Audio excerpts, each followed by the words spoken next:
Atau selamat siang Bapak Ibu Shalom. Apa kabar Bapak Ibu?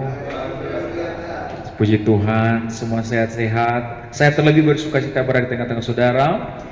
Ini yang kedua kali saya menyapa saudara di tempat ini di JKI Mount Hermon. Sekali lagi terima kasih kepada Bapak Gembala dan juga Ibu Gembala beserta seluruh pengerja di tempat ini. Kiranya gereja ini terus menjadi berkat bagi jemaat yang hadir, bagi kota di mana kita ada, dan secara khusus bagi bangsa di mana kita ada. Katakan amin Bapak Ibu.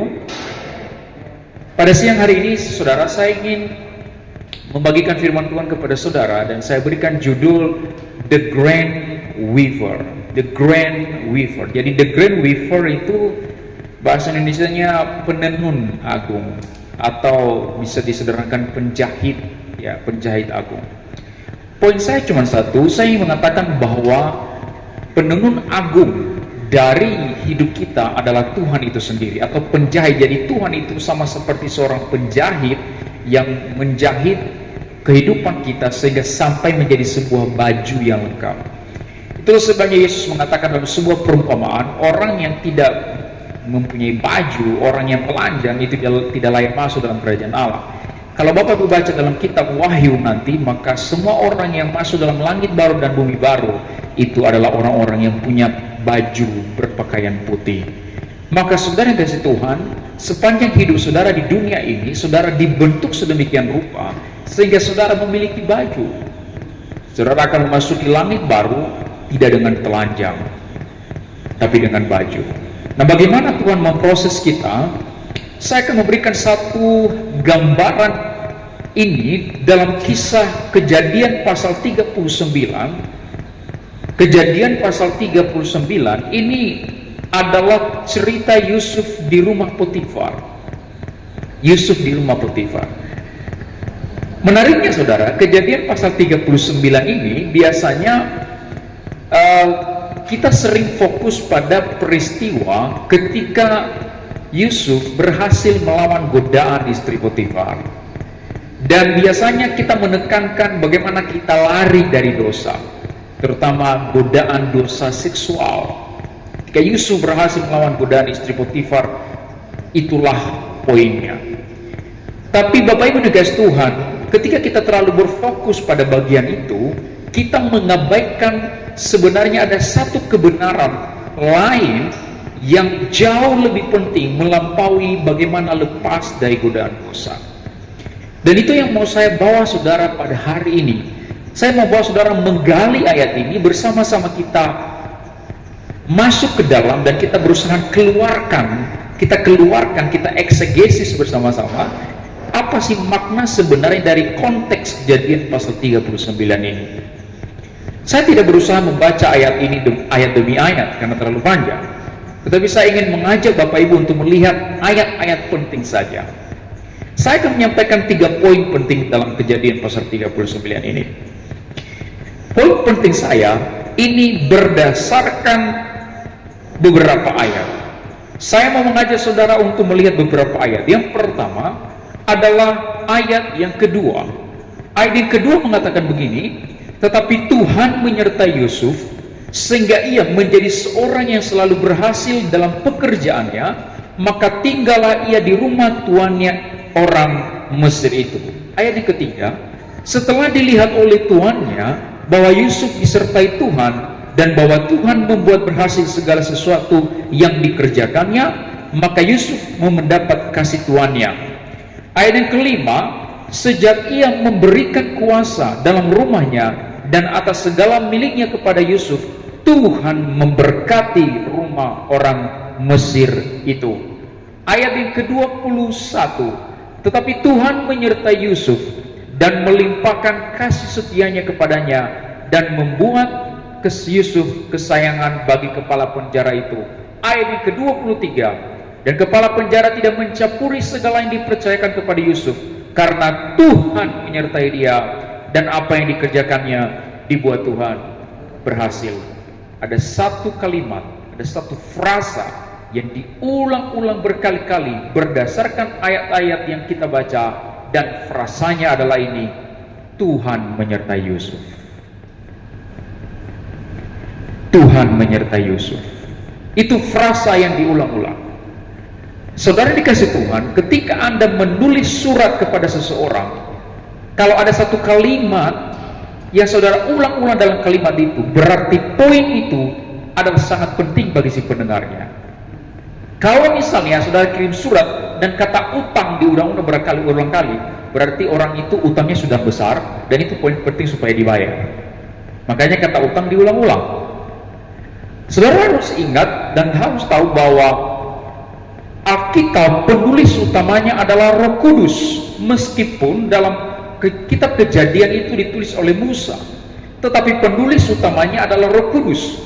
Maka ketika Roh Kudus menggerakkan Musa menulis Kejadian pasal 39 ini, dan ada satu poin yang diulang-ulang, Tuhan menyertai Yusuf, Tuhan menyertai Yusuf, berarti Roh Kudus mau pembaca di abad ke-21 tahun 2023 JKI Mount Hermon, ketika kita membaca Kejadian pasal 39 ini, Roh Kudus mau kita mendapat pesan ini, bahwa keberhasilan Yusuf di Mesir bukan karena Yusuf cukup pintar, tapi karena Tuhan menyertai Yusuf. Itu poinnya. Saudara tahu persis Yusuf adalah orang sukses di Mesir. Tapi saudara harus tahu penyertaan Tuhan yang membuat Yusuf berhasil. Setiap kali kita membaca Alkitab Bapak Ibu, kalau itu sifatnya narasi, cerita, salah satu trik atau cara untuk menafsir adalah perhatikan repetisi. Kalau ada repetisi, ada pengulangan di dalam pasal tersebut, berarti itu poin penting. Roh Kudus mau Anda memperhatikan itu, terutama narasi, yaitu cerita bersambung. Bapak Ibu dikasih Tuhan, dari mana kita tahu bahwa keberhasilan Yusuf di Mesir adalah karena disertai Tuhan? Yang pertama, Yusuf di rumah orang tuanya adalah seorang anak manja. Bapak Ibu masih ingat waktu Yusuf di rumah Yakub, dia itu dibeliin baju, dan kepada saudaranya tidak dibeliin baju, saking dimanjakan. Saudaranya pergi ke kebun, pergi ke ladang, mengerjakan segala sesuatu, Yusuf di rumah dimanjakan. Yusuf seorang anak manja, ketika sampai di Mesir, dia sampai di rumah Potifar, menjadi sangat hebat, menjadi sangat mandiri, menjadi sangat bijaksana. Pertanyaannya, apa yang membuat seorang anak manja menjadi seorang anak sangat mandiri? Jawabannya sederhana, karena Tuhan menyertai dia. Ketika dia sampai di Mesir, Tuhan memberi dia hikmat, sehingga segala sesuatu yang baru dipelajari oleh Yusuf di Mesir, dia pelajari secara cepat. Dia lihat apa? Dia pelajari secara cepat.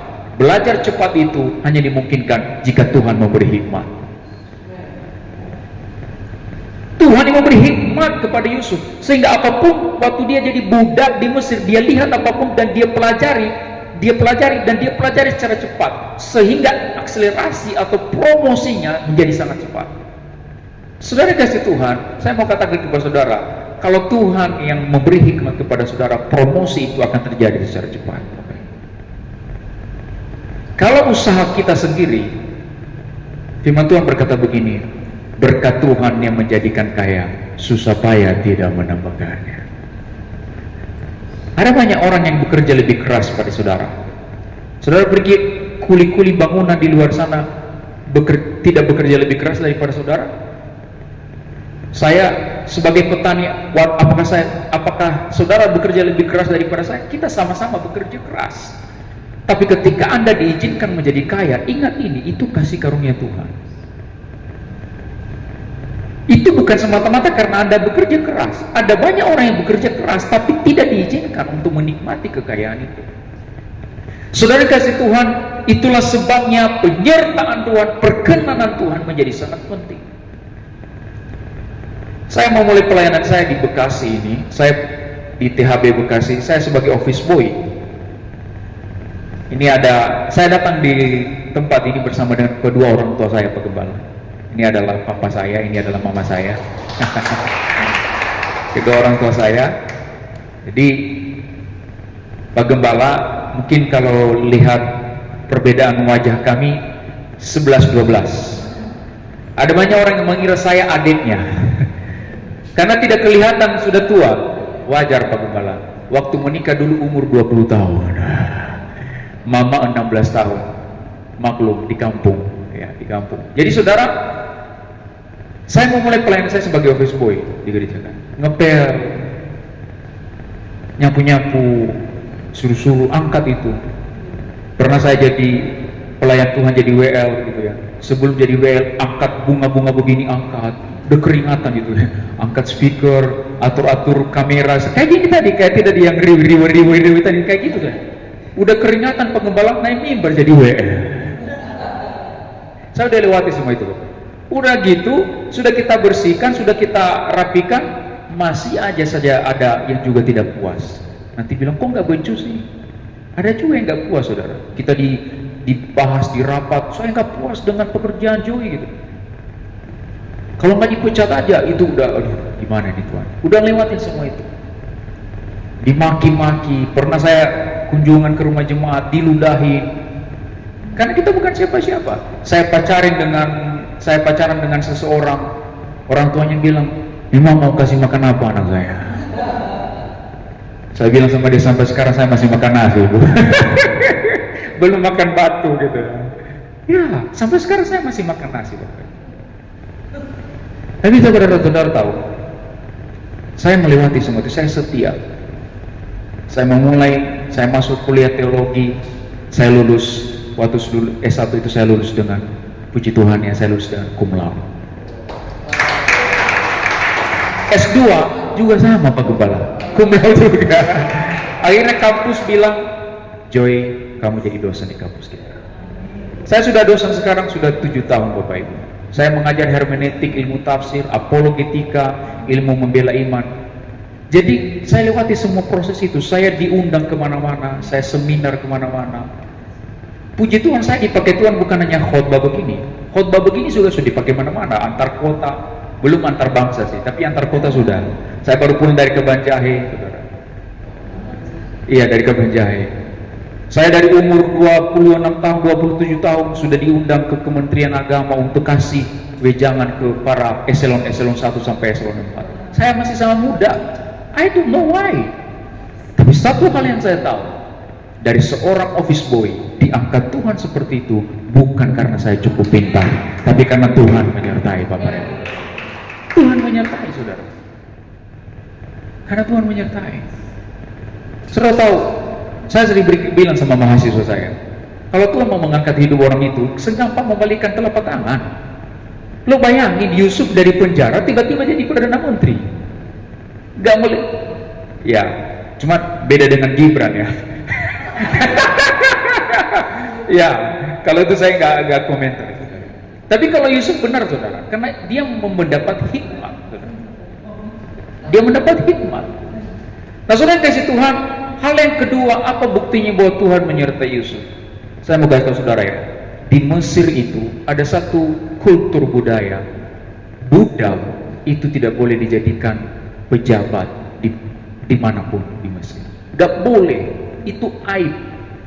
Sama seperti waktu tahun 60-an di Amerika, orang negro itu dipandang sebelah mata sama orang Amerika kulit putih. Kalau misalnya diangkat jadi apa gitu ya, itu akan menjadi aib. Tapi saudara tahu, Potifar mengambil resiko menanggung aib itu dengan mengangkat budak bernama Yusuf. Apalagi orang Ibrani loh saudara. Orang Ibrani pada zaman itu adalah orang yang sangat direndahkan. Udah orang Ibrani, budak lagi, masih sangat muda lagi. Tapi Potifar berani mengambil resiko. Dia mengangkat Yusuf dari budak menjadi kepala pegawai di rumahnya. Apa yang menyentuh hati Potifar kalau bukan Tuhan? Tuhan menyentuh hati Potifar sehingga Potifar berbelas kasih kepada Yusuf. Bahkan Potifar berani mengambil resiko dikucilkan oleh teman sebangsanya. Bayangkan itu Bapak Ibu. Kalau Tuhan sudah bekerja, orang bisa berkorban rela mati-matian loh untuk kita. Kalau Tuhan sudah menyentuh hati. Secara logika Bapak Ibu, tidak mungkin Yusuf itu jadi kepala pegawai. Sehebat-hebatnya, taruhlah Yusuf itu jago dalam pekerjaannya, taruhlah Yusuf itu pintar dalam pekerjaannya, tapi ada satu ganjalannya, dia orang Ibrani, gak boleh jadi pegawai. Sepintar-pintarnya dia gak boleh, itu aib bagi orang Mesir. Tapi kenapa Potifar berani mengambil resiko itu? Kalau bukan Tuhan yang bekerja di situ, Bapak Ibu. Katakan amin. Bapak Ibu, saya berdoa kepada saudara ya, apapun pekerjaan saudara. Banyak orang bilang sama saya, Pak, kenapa ya? Kalau saya lagi mau bekerja keras di kantor, bos nggak lihat itu. Giliran saya lagi malas-malasan, tiba-tiba bos datang. Makanya saya malas, Pak. Ya udahlah, sekalian aja dicap jadi pemalas. Giliran kita kerja keras nggak ada yang lihat. Giliran kita leha-leha, tiba-tiba bos datang, akhirnya promosinya susah. Pesan saya cuma satu kepada orang-orang seperti ini, bilang terus bekerja keras, karena bosmu yang sesungguhnya bukan bosmu di kantor, bosmu yang sesungguhnya adalah bosmu di surga. Kalau bosmu yang di bumi tidak melihat dan kau bekerja, Tuhan di surga lihat loh. Kau lagi bekerja keras, nggak ada satupun yang lihat, Tuhan di surga lihat. Waktu saya ngepel gereja itu, orang nggak ada yang lihat bagaimana capeknya saya, tapi Tuhan lihat. Bapak Ibu, Tuhan lihat. Pada akhirnya nanti saya bilang begini, pada akhirnya kalau engkau bekerja keras di bidang itu, nanti bos di surga akan menyentuh bos di bumi, menyentuh hati bos di bumi. Amin Bapak Ibu ya. Saya ulang ya, kalau engkau terus bekerja keras, hari demi hari terus bekerja keras, nanti bos yang di surga akan menyentuh hati bos yang di bumi. Nanti bos yang di bumi akan promosikan engkau. Kalau sudah waktunya, saudara, saya waktu sakit itu, saya pernah cerita di sini, saya sakit, saya punya gastritis tahun 2020. Saya sakit. Ironinya Bapak Ibu, karena selama 30 tahun saya nggak pernah sakit parah, masuk rumah sakit tidak pernah sehat walafiat. Jadi tidak kepikiran bikin asuransi, tidak kepikiran juga untuk urus BPJS atau apa gitu ya. Tabungan juga tidak ada.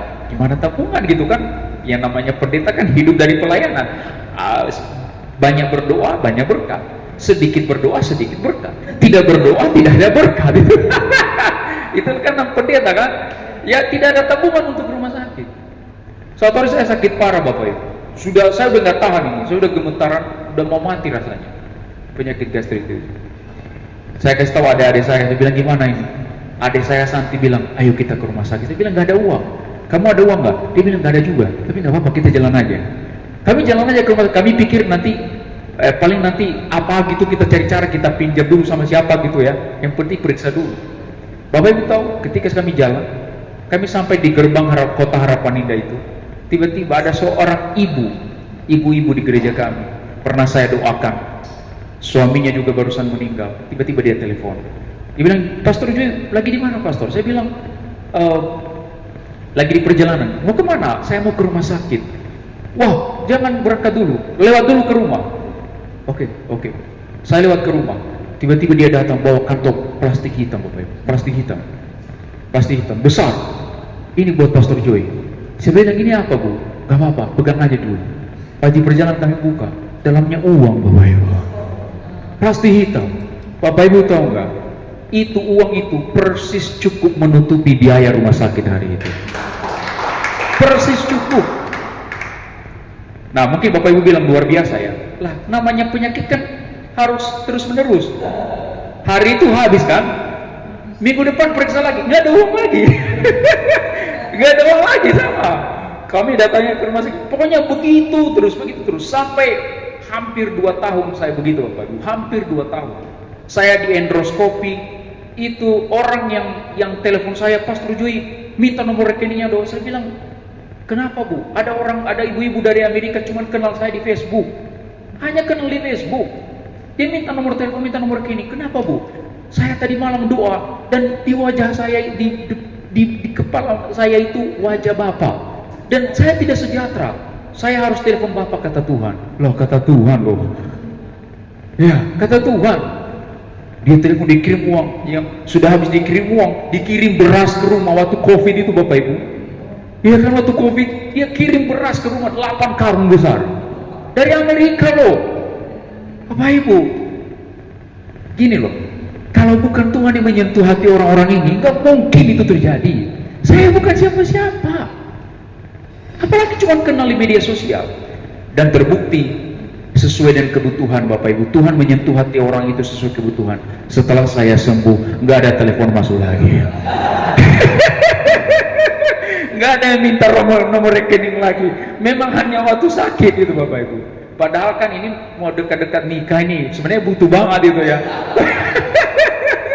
Tapi kan sesuai konteks, tapi waktu itu saya butuh karena sakit Bapak. Jadi itu bukti bahwa yang menyentuh hati mereka adalah Tuhan. Tuhan yang menyentuh hati mereka. Itu pesan saya kepada saudara. Apapun yang saudara kerjakan dalam hidup saudara hari ini, kerjakan sepenuh hati saudara. Masalah berkat promosi itu, kalau sudah waktunya Tuhan bisa gerakkan siapa aja untuk membantu saudara. Bahkan orang-orang ini bisa berkorban, bisa rela mati loh demi saudara, untuk mengangkat saudara kalau sudah waktunya. Saya percaya gereja ini juga kalau sudah waktunya akan menuai jiwa luar biasa. Tuhan kan menyentuh hati banyak orang. Ya, yang penting bagian kita hari demi hari kita lakukan sepenuh hati, sama seperti Yusuf. Dan apapun yang menjadi tantangan kita pelajari secara cepat. Kita pelajari secara cepat. Minta hikmat daripada Tuhan. Ya, Bapak Ibu sekalian, itu poin yang pertama. Poin yang kedua yang mau saya sampaikan kepada saudara adalah, saya mau mengatakan begini. Poin yang pertama tadilah rahasia kemenangan Yusuf adalah disertai Tuhan. Yang kedua, saya mau mengatakan begini, baik dalam kelimpahan maupun dalam penderitaan, Tuhan mau saudara menyadari kehadirannya. Dari mana kita tahu itu saudara Tuhan?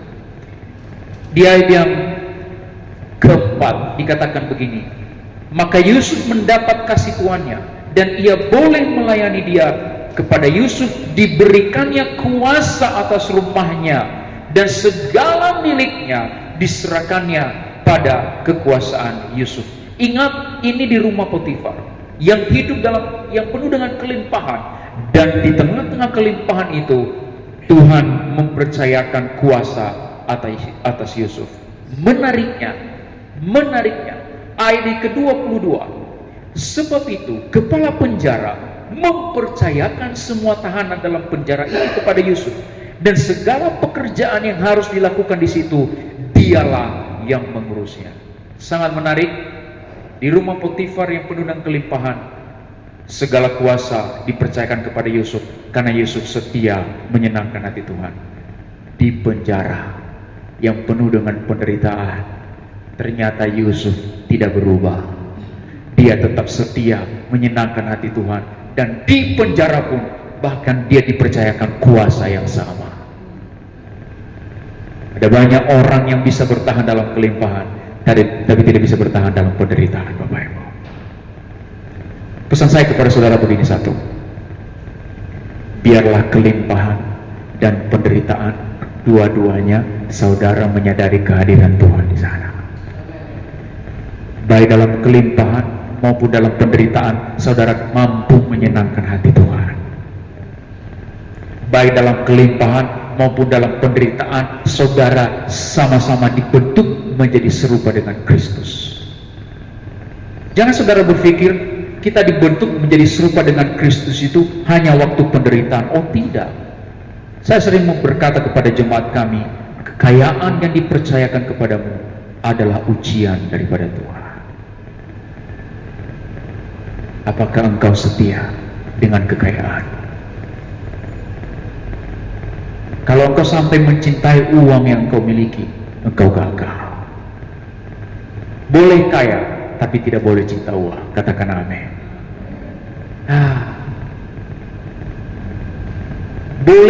Boleh dalam penderitaan, tapi jangan sampai tawar hati kepada Tuhan. Saudara kasih Tuhan, Yusuf sangat setia. Saya mau katakan begini, ada satu kesamaan antara Yusuf dengan Adam. Adam di Taman Eden, dia diberi kuasa atas seluruh Taman Eden, kecuali satu hal, yaitu pohon pengetahuan yang baik dan yang jahat. Yusuf di rumah Potifar diberikan segala kuasa atas segala milik Potifar di rumah itu, kecuali satu hal, istri Potifar tidak boleh sentuh. Adam gagal. Satu hal itu yang dilarang, dia sentuh. dia gagal. Yusuf berhasil. Satu hal yang dilarang itu dia berhasil melewatinya. Itulah sebabnya Bapak Ibu hari ini saudara tidak bisa berdalih dengan mengatakan ya namanya juga manusia bisa jatuh dalam kegagalan. Adam aja jatuh dalam dosa gagal. Loh, kenapa jadikan Adam jadi contoh? Kenapa bukan Yusuf? Yusuf berhasil loh. Satu hal itu dia tidak ganggu. Jangan jadikan Adam jadi contoh kita. Mari kita jadikan Yusuf sebagai contoh kita. Bahkan yang lebih penting lagi, mari kita jadikan Yesus sebagai teladan kita. Waktu dia menderita kelaparan di padang gurun, ular datang kepadanya. Kalau engkau anak Allah, ubahlah roti, batu itu menjadi roti.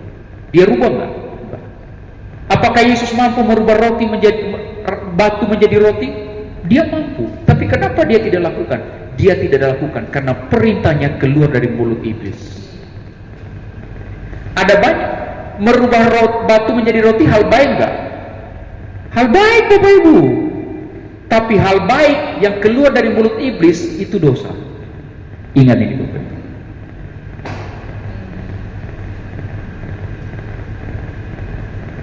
Hal baik kalau keluar dari mulut iblis itu dosa. Makanya Yesus tidak lakukan. Sekalipun dia lapar, sekalipun dia menderita.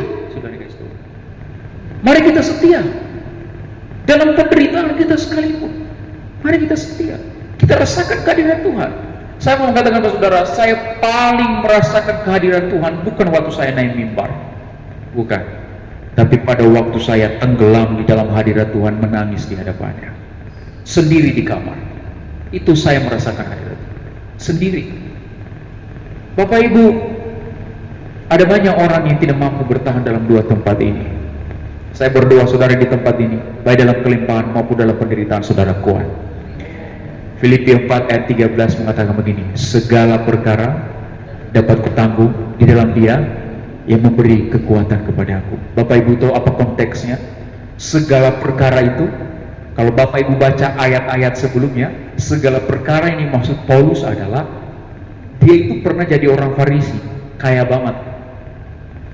Tapi setelah dia mengikut Yesus, dia tiba-tiba jatuh miskin, bahkan pernah hampir mati, tenggelam di kapal. Paulus mengatakan begini, baik waktu aku kaya berkelimpahan maupun waktu aku jatuh miskin, segala perkara dapat kutanggung di dalam Dia yang memberi kekuatan kepada aku. Aku tidak pernah menyangkal Tuhanku. Waktu aku kaya, waktu aku menderita, aku tidak menyangkal Tuhan. Itu doa saya saudara, kepada saudara. Yang terakhir saudara guys Tuhan, poin terakhir saya hari ini adalah poin terakhir saya, kita baca sama-sama Kejadian 50 ayat 20. Kejadian 50 ayat 20. Kejadian 50 ayat 20.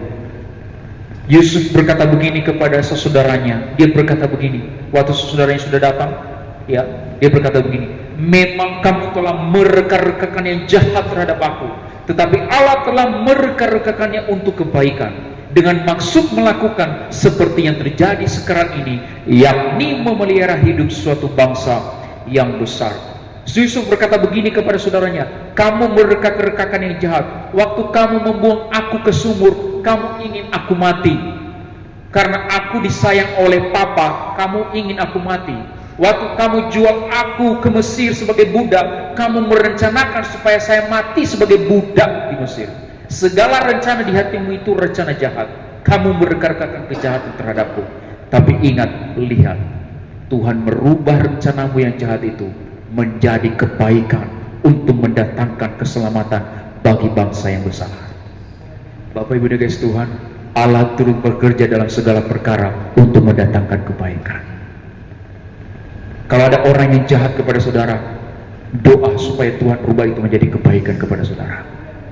Dengarkan saya, dengarkan saya. Kalau saudara Yusuf tidak pernah membuang dia ke sumur, maka dia tidak pernah dibuang ke Mesir.